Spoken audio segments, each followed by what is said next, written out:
Hi friends, welcome to our cine trends 3.0.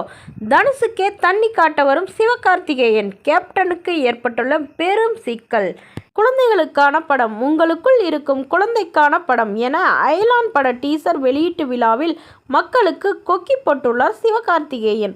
அயலான் அடுத்த ஆண்டு பொங்கலுக்கு ரிலீஸ் ஆகும் என படக்குழுவினர் அறிவித்துள்ளனர்.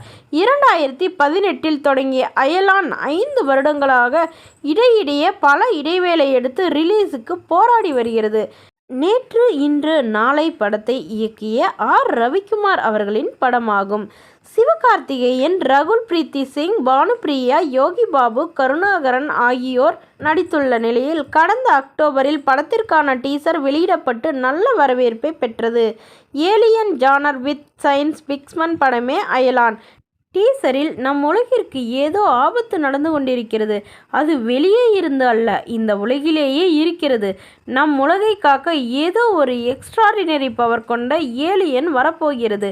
சாதாரணமாக தோன்றும் சிவகார்த்திகேயன் ஏலியனுடன் இணைந்து அபார சக்தி கொண்டவனாக எதிரியை அளிப்பார் என்ற எதிர்பார்ப்புடன் அமைந்துள்ளது. ஏலியனுக்கு வாய்ஸ் கொடுத்தது வேறு யாரும் அல்ல, நடிகர் சித்தார்த் தான்.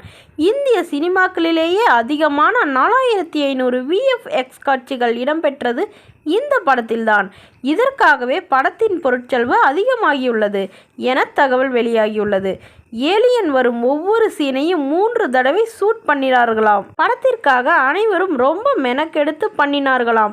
இதில் பட்ஜெட் ப்ராப்ளம் வேறு. படத்தின் உருவாக்கத்தை விரிவுபடுத்தும் பொருட்டு சிவகார்த்திகேயன் எந்த சம்பளமும் முன்பணமாக வாங்காமல் ஒத்துக்கொண்டு நடித்துள்ளார் என்பது ஆச்சரியமான ஒன்று. சிவகார்த்திகேயன் நடித்த படங்களில் உலக அளவில் அதிகமான திரையரங்குகளில் வெளியிடப்பட போகும் படம் என தயாரிப்பு நிறுவனம் அறிவித்துள்ளது. பொங்கலுக்கு அயலான் போல் தனுஷின் கேப்டன் மில்லரும் ரிலீஸ் ஆக போவது அயலான் படக்குழுவினரை பீதியில் ஆழ்த்தியுள்ளது. தொடர்ந்து போராடி வரும் படம் வசூல் ரீதியாக பாதிப்பை அடைந்துவிடுமோ என்ற நோக்கில் ரிலீஸ் தேதி மாற்றுவது குறித்து பரிசீலித்து வருகின்றனர்.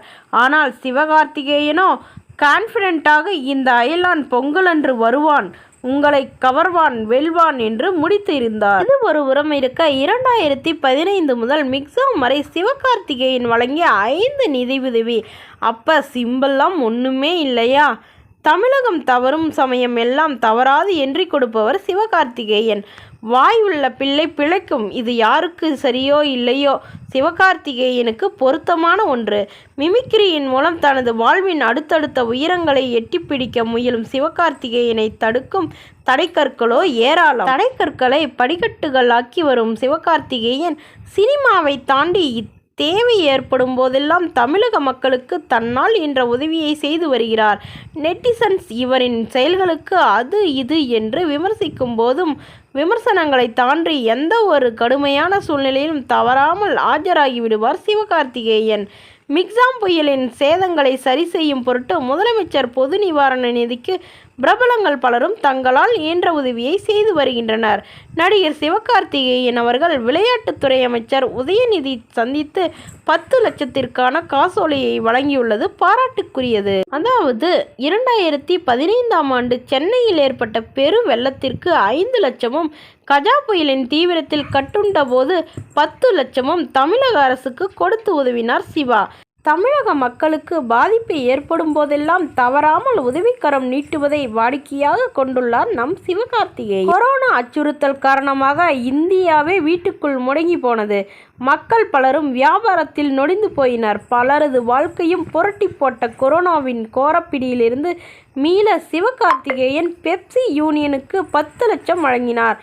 உச்சத்தை தொட்ட கோவிட்டின் 2வது அலையில் மக்கள் பலரும் கொத்து கொத்தாக மாண்ட நிலையில் மருத்துவ உதவிக்காக மக்கள் பரிதவித்த போது திணறிய அரசாங்கத்திற்கு பிரபலங்கள் பலரும் உதவி செய்த நிலையில் சிவகார்த்திகேயன் 25 லட்சத்திற்கான காசோலையை முதல்வரிடம் வழங்கினார். இந்த நல்ல மனசுக்கு எங்கள் அண்ணன் நல்லா இருக்க வேண்டும் என்று அவரின் உடன்பிறவா ரசிகர்கள் கொடிப்பிடிக்கின்றனர். இது ஒரு புறம் இருந்தாலும் தான் ஒரு பச்சை தமிழன் என்று கூறி வரும் சிம்பு எப்படிப்பட்ட உதவி செய்து வருகிறார் என்பது யாருக்குமே தெரியவில்லை. ஒருவேளை அஜித் மாதிரி தெரியாமல் செய்கிறாரோ என்பது புரியாத புதிராகவே உள்ளது. இந்நிலையில் வரும் பொங்கலுக்கு ரிலீஸ் ஆகவிருக்கிறது சிவகார்த்திகேயன் அயலான் படமா அல்லது தனுஷின் கேப்டன் மில்லரா என்பதை நாம் பொறுத்திருந்துதான் பார்க்க வேண்டும். மேலும் இது போன்ற சுவாரஸ்யமான தகவல்களை உடனுக்குடனே நீங்கள் தெரிஞ்சுக்கணும் நம்மளோட சேனலை சப்ஸ்கிரைப் பண்ணி அருகில் உள்ள பெல் ஐக்கனை கிளிக் பண்ண ஆல்னு செட் பண்ணிக்கோங்க. அப்போ தான் நம்ம பதிவுகள் போட்ட உடனே உங்களுக்கு நோட்டிஃபிகேஷனாக அப்டேட் ஆகும். Thank you friends.